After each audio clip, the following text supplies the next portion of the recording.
अस्सलाम वालेकुम। यूनान की समुद्री हदूद में शिप हादसे को आज दूसरा दिन हो रहा है। बड़ा अफसोसनाक, दर्दनाक और खौफनाक हादसा है ये, जिसे तारीख का बहुत बड़ा सान्या कहा जा रहा है। ये शिप लीबिया की बंदरगाह तरबोक से इटली के लिए रवाना हुई थी, जो यूनान की समुद्री हदूद में हादसे का शिकार हुई। इसमें 750 मुसाफिर सवार थे, इतलात के मुताबिक, जिनमें पाकिस्तान, आज़ाद कश्मीर के ज़िला कोटली, अफ़गानिस्तान, मिस्र, शाम और कुछ तुर्क मुसाफिर भी सवार थे। इस हादसे की मुख्तलिफ़ वजूहात बताई जा रही हैं। एक वजह यह बताई जा रही है जो यूनान के ऑफिशियल हैं उनकी जानब से कि शिप का इंजन बंद हुआ, जिसकी वजह से हादसा पेश आया। जबकि एक वजह यह भी बताई जा रही है कि जो यूनान के समुद्री मुहाफ़िज़ दस्ते थे उन्होंने शिप को घेरे में लिया, जिसकी वजह से भगदड़ मची और सारे लोग शिप की एक तरफ जमा हो गए, जिसकी वजह से वो शिप उलट गई और बहुत सारे लोग हैं, जो बहुत सारे मुसाफिर शिप के नीचे आ गए। इस वक्त तक 104 लोगों को रेस्क्यू किया गया है और बताया जा रहा है कि 100 के करीब इसमें बच्चे भी शामिल थे और बाकी जितने भी लोग हैं वो अभी तक लापता हैं। ये कोई पहला हादसा नहीं है, इससे पहले भी इस तरह के बहुत सारे हादसा हो चुके हैं।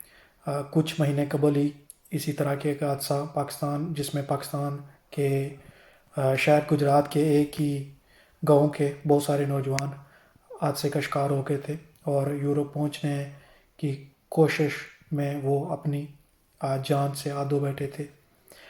ये बड़ा अफसोसनाक है, दर्दनाक है, खौफनाक है कि चाहे आप लीगली या अलीगल दूसरे ममालक में पहुंचना चाहते हैं, यूरोप में पहुंचना चाहते हैं, जितने भी लोग इस हादसे में शिकार होते हैं वो किसी भी मुल्क से हैं, किसी भी रंग और नस्ल से हैं, कोई भी ज़बान बोलते हैं।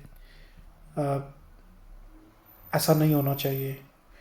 ये बहुत ही दुख और तकलीफ़ देने वाली बात है कि इंसान को इस तरह के हादसात का सामना नहीं होना चाहिए।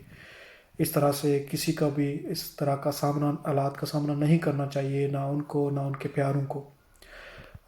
यहाँ पर ज़िंदगी आसान नहीं है। यूरोप में भी जितने भी दीगर ममालिक हैं, बहुत मुश्किलात का सामना रहता है, बड़े पापड़ बेलने पड़ते हैं ज़िंदगी की जो रफ्तार है उसको बरकरार रखने के लिए। लेकिन वहाँ से हालात फिर बेहतर हैं।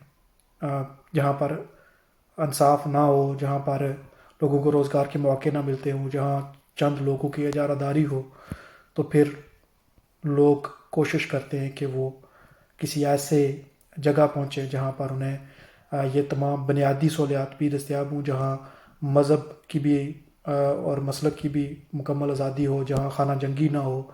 बहुत सारे ममालिक ऐसे हैं जहाँ पर खाना जंगी चल रही है, जहाँ बहुत सारे ऐसे हैं जहाँ पर मजहबी अकायद की और मजहबी आज़ादी हासिल नहीं है, जहाँ बहुत सारे लोगों को बात करने की, यहाँ पर बहुत सारे लोगों को हकूक़ हासिल नहीं है। इसलिए वो कोशिश करते हैं कि ऐसे ममालिक, तो जो अकाम हैं, जो हुकूमतें हैं, जो रियासतें हैं ऐसे ममालिक की, उन्हें सोचना चाहिए कि ये अलमनाक हादसे इस तरह ना हों।